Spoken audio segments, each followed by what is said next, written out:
Nous sommes à la Chambre des représentants et cette journée est explosive. En effet, le vote sur BHV devait passer en séance plénière. Nous allons rencontrer tout de suite François Belot qui va nous expliquer ce qu'il s'est passé durant cette séance plénière. On y va.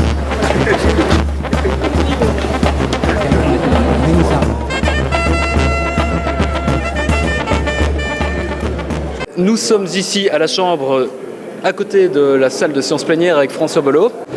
La journée fut difficile, fut tendue. Expliquez-moi un petit peu comment ça s'est passé depuis ce matin. Ben bon, en ce qui me concerne, je me suis levé comme d'habitude à Rochefort. J'ai commencé mon travail à l'administration communale vers 8h pour régler tous les problèmes communaux, etc. Mais toujours avec un sentiment de malaise, quelque chose qui me traverse la tête en disant comment va aller cette journée.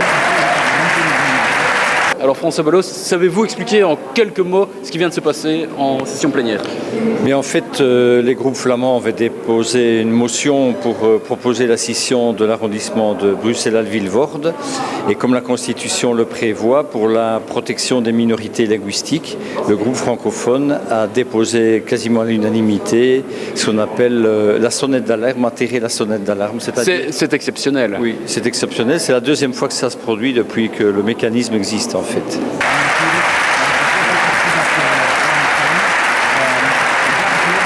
J'ai le sentiment que tout ça finalement pour la défense de la culture flamande et des valeurs flamandes, on met un pied dedans, on fait reculer les priorités et puis voilà. Finalement, plus de peur que de mal, parce qu'au final, c'est... Ouais, non, de nouveau, c'est un bricolage pour essayer de reculer l'échéance. Mais de toute façon, on sent qu'il y a une unanimité côté flamand pour nous larguer et pour essayer finalement de passer en force.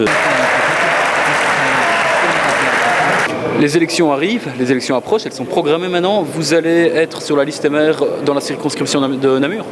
Oui, sans doute. On s'est déjà vu avec Sabine Laruelle et Willy Boursier, David Clarinval, comme ça incidemment. On n'a pas fait une réunion formelle.